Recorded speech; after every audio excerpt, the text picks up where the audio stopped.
وسلم دائما أبدا على حبيبك خير الخلق. السلام علیکم ورحمۃ اللہ وبرکاتہ. الحمد للہ رب العالمین نحمده ونستعینه ونستغفره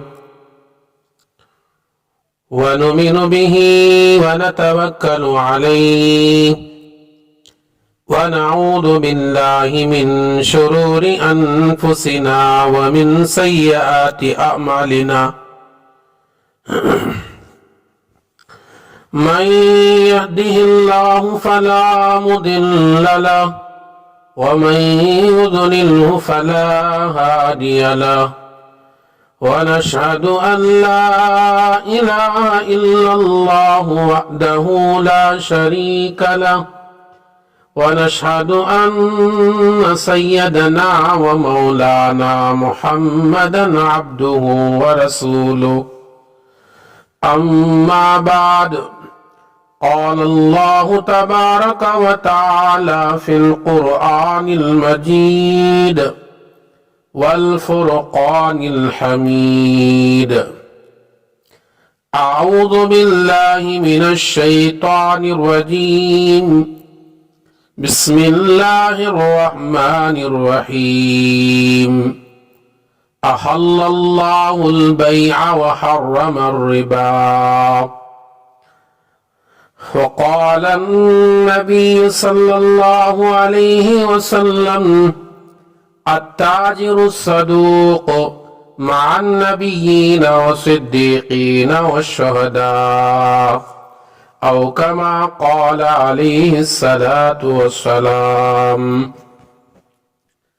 صدق الله مولانا العظيم وصدق رسوله النبي الكريم. نحن على ذلك من الشاهدين والشاكرين، والحمد لله رب العالمين.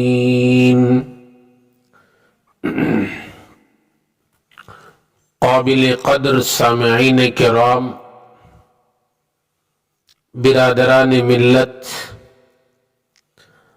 نوجوانان اسلام، بزرگوں اور دوستوں،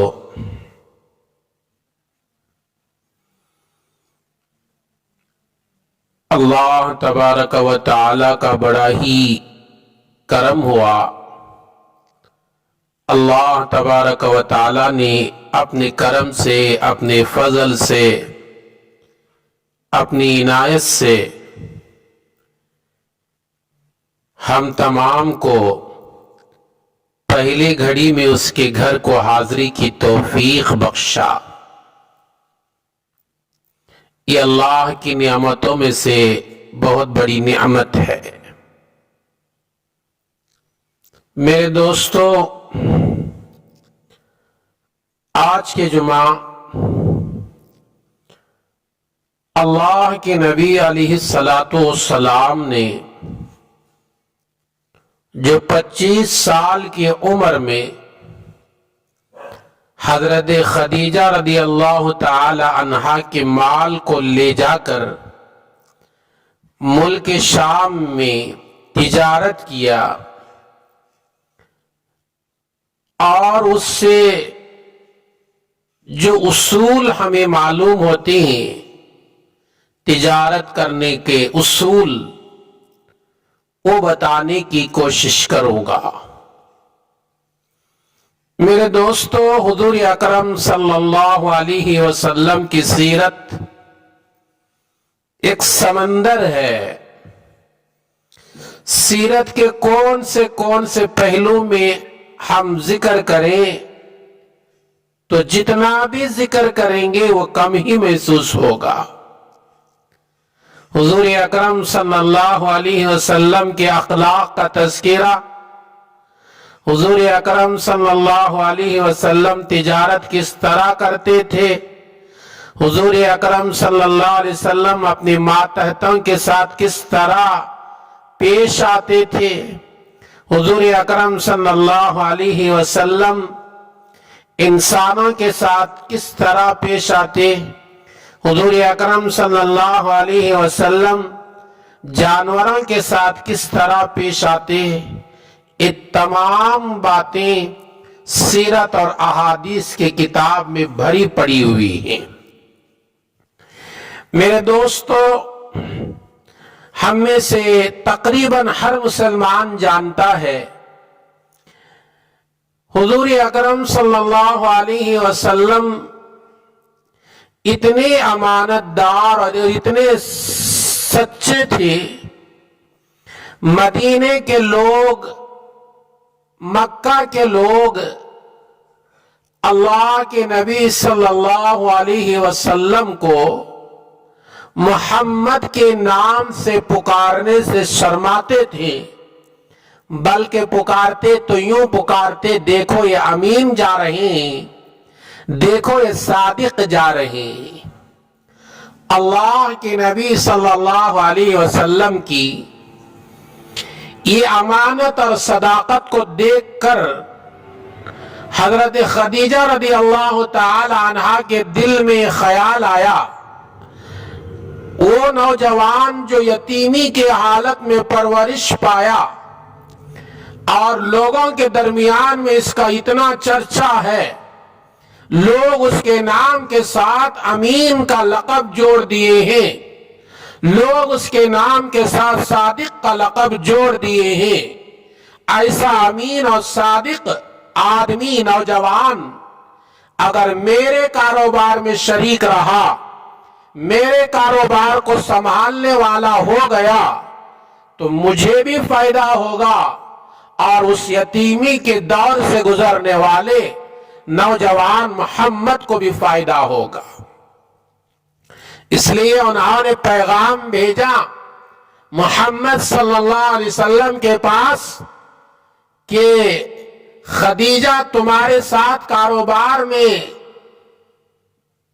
شریک ہونا چاہتی ہیں کہ کاروبار کے لیے وہ مال دے گی، آپ ملک شام چلے جائیں، وہاں بیچیں اور وہاں سے جو چیزیں خریدنا ہے خرید کر لائیں، تو جو فائدہ ہوگا وہ خدیجہ کے لیے آدھا ہوگا اور تمہیں محنت کرنے والے محمد کے لیے الگ آدھا ہوگا۔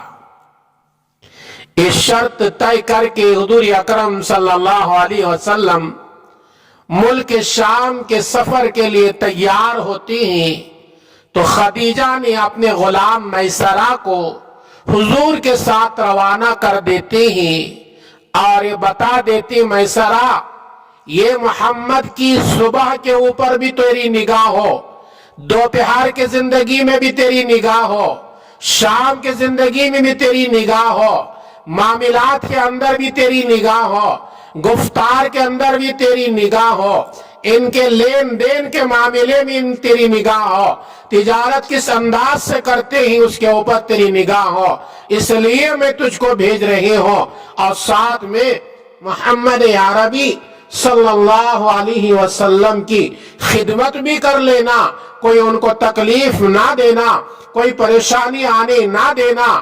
یہ کہہ کر حضرت خدیجہ نے حضور اکرم صلی اللہ علیہ وسلم کے ساتھ اپنے غلام میسرہ کو روانہ کرتی ہے۔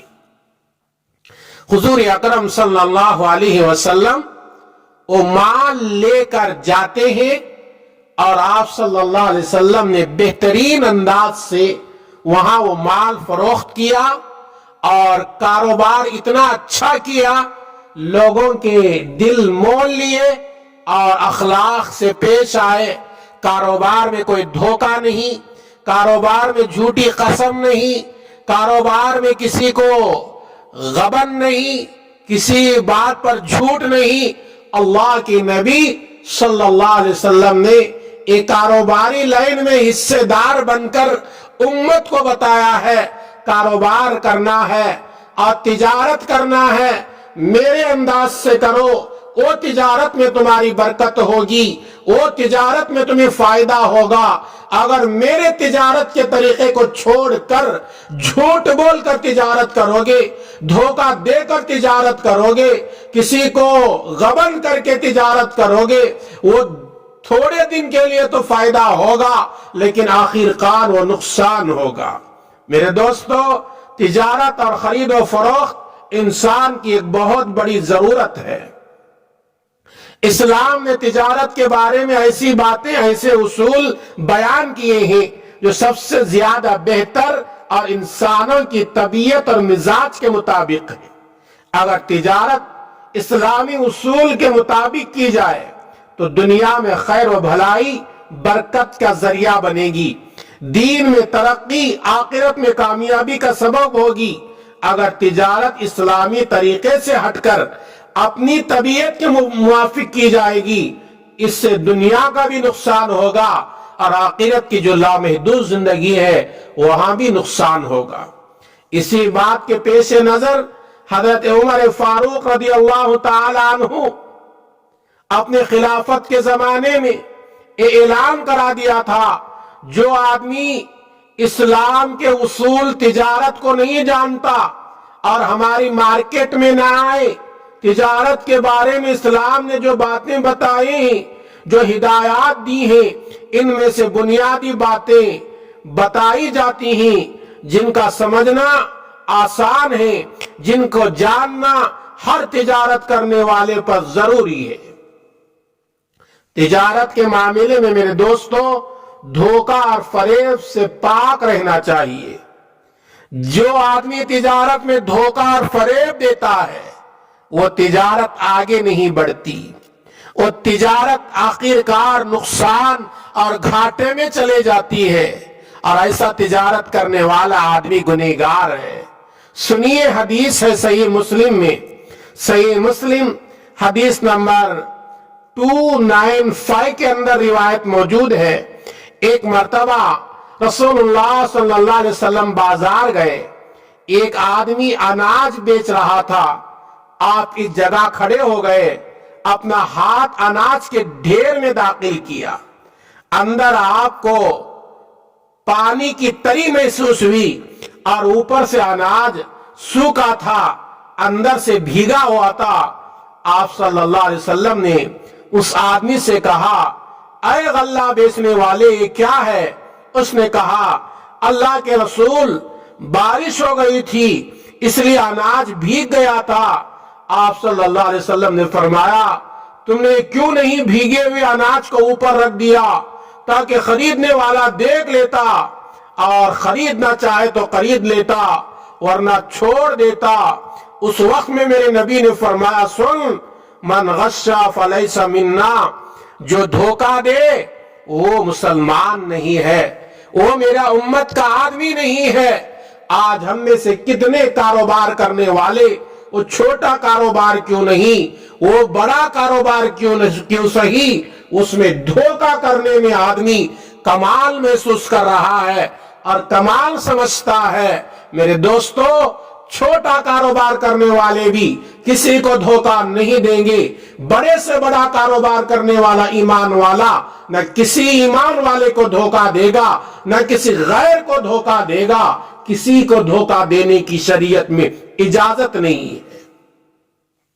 ایک حدیث میں رسول اللہ صلی اللہ علیہ وسلم نے فرمایا، مسلمان کا بھائی ہے، مسلمان کے لیے حلال نہیں اپنے بھائی سے ایسا سامان بیچے جس میں عیب ہو مگر یہ اسے بیان کر دے۔ کوئی چیز تم بیچ رہے ہو، کوئی چیز خریدنے کے لیے آیا ہے اور تم دکاندار جانتے ہیں یہ کپڑے میں یہ عیب ہے، یہ چیز میں یہ عیب ہے، اور تم بتائے بغیر بیچتے ہو، میرے نبی کا فرمان سنے، ابن ماجہ حدیث نمبر 2246 کے اندر حدیث موجود ہے۔ میرے نبی صلی اللہ علیہ وسلم نے فرمایا، ایسا دھوکہ دے کر جو ایمان والا اپنے مال کو بیچتا ہے، میرے نبی نے فرمایا میرے امت کا آدمی نہیں۔ جس آدمی کو میرے نبی نے فرما چکے کہ وہ میرے امت میں رہنے کے لائق نہیں، تو اس کا ٹھکانہ کہاں ہوگا؟ جنت میں تو کبھی نہیں ہوگا بلکہ جہنم میں جلنا پڑتا ہے۔ اس لیے کاروبار میں سامان میں کوئی عیب ہو تو بتا کر بیچو کہ خریدنے والا اپنی پسند ہو تو خریدے گا ورنہ چھوڑ دے گا۔ وہ عیب کو چھپا کر تم بیچتے ہو تو میرے دوستو یہ گناہ ہے۔ ایک اور حدیث سنی، رسول اللہ صلی اللہ علیہ وسلم نے فرمایا جس نے عیب والی چیز بیچ دی بتایا نہیں وہ ہمیشہ اللہ کے غضب اور فرشتوں کی لعنت میں گرفتار رہے گا۔ یہ بھی روایت ابن ماجہ ہی کے اندر ہے۔ کتنی خطرناک وعید ہے۔ اللہ کے نبی صلی اللہ علیہ وسلم نے فرمایا جس نے عیب والی چیز بیچی بتایا نہیں، وہ عیب ہے بتایا نہیں، اب سوچنے لگا یہ عیب کی چیز آج میری دکان سے چلے گئی، میں فائدہ حاصل کر لیا، خوش ہو جاتا ہے۔ میرے نبی کا فرمان سنو دل تھام کر، میرے نبی نے فرمایا ایسا آدمی اللہ کے غضب کا مستحق ہوتا ہے اور فرشتوں کی لعنت کا گرفتار ہوتا ہے۔ جس کے اوپر اللہ کا غضب ہو وہ کبھی کامیاب ہو سکتا ہے، جس کے اوپر فرشتہ کی لعنت ہو کبھی وہ مسلمان کامیاب ہو سکتا ہے، کبھی وہ تجارت کرنے والا کامیاب ہو سکتا ہے۔ نہیں میرے دوستو، دھوکے کی ایک شکل یہ بھی ہے بیچنے والے کی طرف سے سامان کے عیب کو چھپا لیا جائے۔ چنانچہ اگر سامان میں کسی طرح کا عیب ہو اس کو خریدار کے سامنے بیان کر دینا ضروری ہے، اس کو چھپا کر بیچنا جائز نہیں۔ اگر اس عیب کو چھپا کر بیچ دے، خریدنے والا دھوکے سے اس کو خرید لے، بعد میں اس کو عیب کا پتہ چلا واپس لا کر دیتا ہے تو بیچنے والے کا فریضہ بنتا ہے وہ عیب لگا کر بتاتا ہے تو آپ کو واپس لینا پڑتا ہے۔ اگر واپس نہیں لیں گے اور اس سے لڑنے پر تیار ہو جائیں گے، میرے دوستو تمہاری دنیا کی 4 روپے تو مل جائیں گی لیکن آخرت میں اس کا بہت بڑا حساب دینا پڑتا ہے۔ تجارت میں سچ بولنا ضروری ہے۔ اسی لیے ترمذی کی روایت ہے، حدیث نمبر 1209 کے اندر نبی اکرم صلی اللہ علیہ وسلم نے فرمایا التاجر الصدوق مع النبیین والصدیقین والشہداء یوم القیامہ، سچا تجارت کرنے والا، تجارت میں جھوٹ نہ بولنے والا، تجارت میں دھوکہ نہ دینے والا، کل قیامت کے دن نبیوں کے ساتھ اس کا حشر ہوگا، صدیقین کے ساتھ اس کا حشر ہوگا، شہداء کے ساتھ اس کا حشر ہوگا۔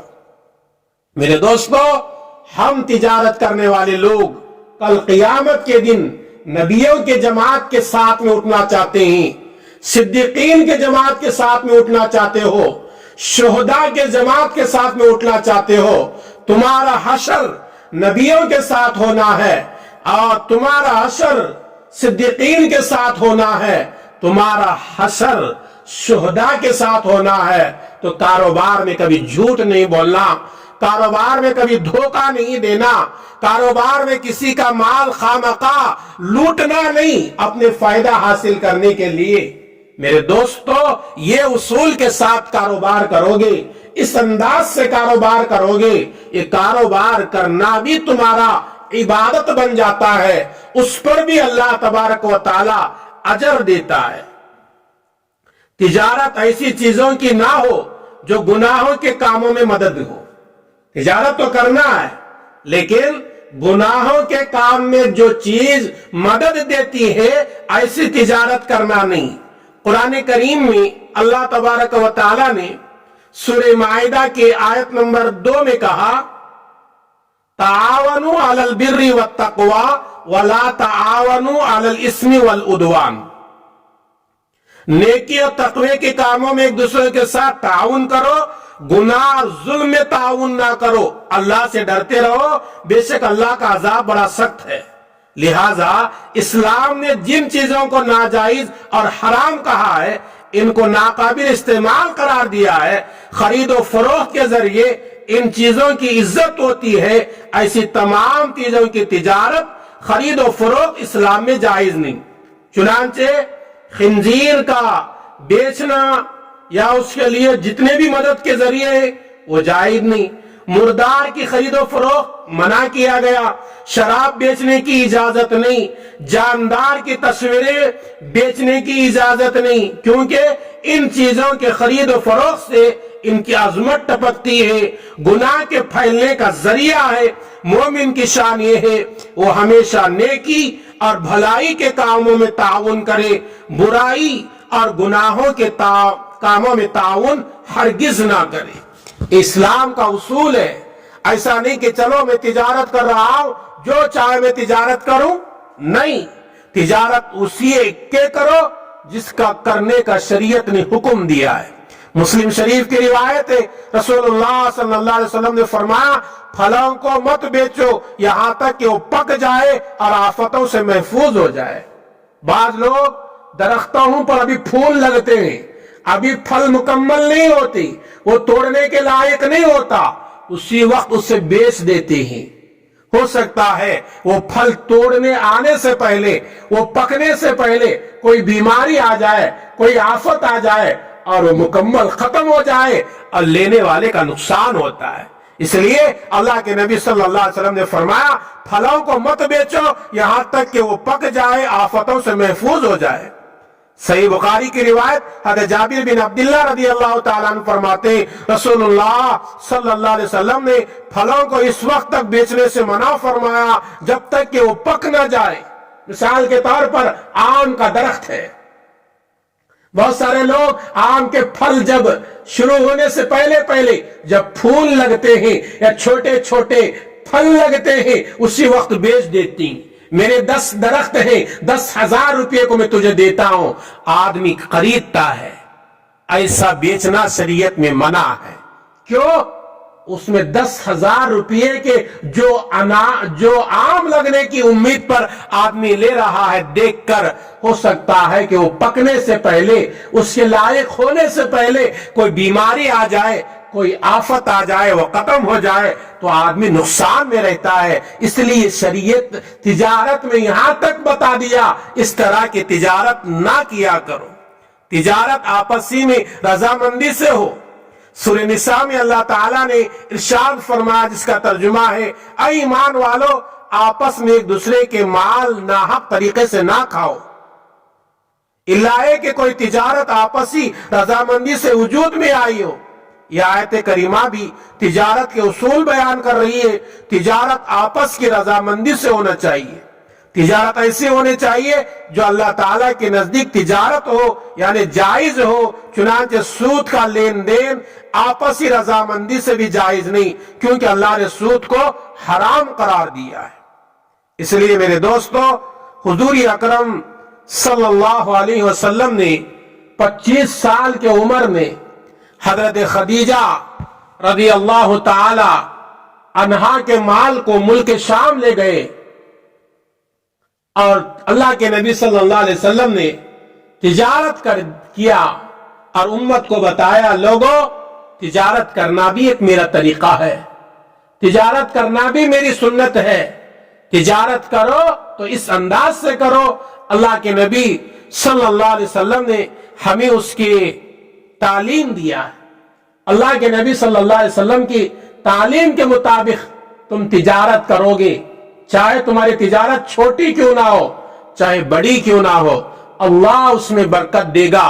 اگر تجارت میں جھوٹی قسمیں کھاتے ہو، اگر تجارت میں مال کے اندر عیب رکھ کر اسے چھپا کر بیچتے ہو، خدا کی قسم ہے، خدا کی قسم ہے، ایسی کاروبار کرنے والا، ایسا کاروبار کرنے والا ایمان والا کبھی بھی کامیاب نہیں ہوتا، اس کو کبھی بھی فائدہ نہیں ہوتا، بلکہ آخرکار اسے نقصان اٹھانا پڑتا ہے۔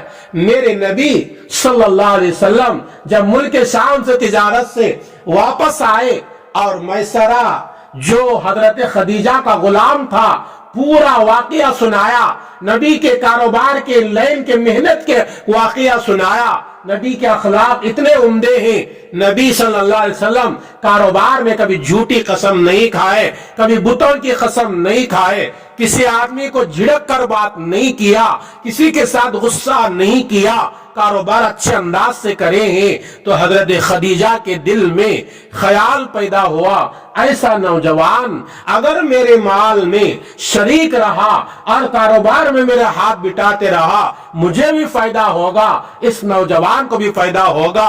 حضرت خدیجہ کے دل میں محمد عربی صلی اللہ علیہ وسلم سے نکاح کرنے کی امید پیدا ہوتی ہے، ایک امنگ پیدا ہوتی ہے۔ حضرت خدیجہ نے خاصدوں کے ذریعے سے حضور اکرم صلی اللہ علیہ وسلم کی خدمت میں نکاح کا پیغام بیچتے ہیں۔ پیغام آتے ہی اللہ کے نبی محمد عربی صلی اللہ علیہ وسلم کہتے ہیں میرے سرپرست میرے چچا ابو طالب ہیں، میں ان سے مشورہ کروں گا، اگر وہ قبول کر لے میں بھی تیار ہوں۔ حضرت محمد عربی صلی اللہ علیہ وسلم حضرت اپنے چچا حضرت ابو طالب سے مشورہ کرتے ہیں، چچا جان خدیجہ نے نکاح کا پیغام دیا ہے اور خدیجہ اس سے پہلے 2 شوہروں سے بیوہ بن چکی ہے۔ اللہ کے نبی صلی اللہ علیہ وسلم فرماتے چچا اگر آپ پسند کرے، اگر آپ قبول کرے اس نکاح کو میں بھی تیار ہوں۔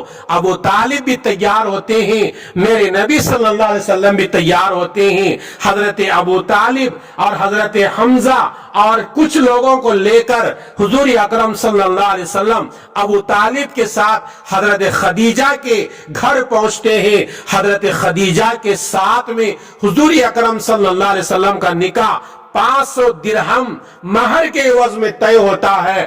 ابو طالب نے اس زمانے کے رواج کے مطابق خطبہ نکاح پڑھا۔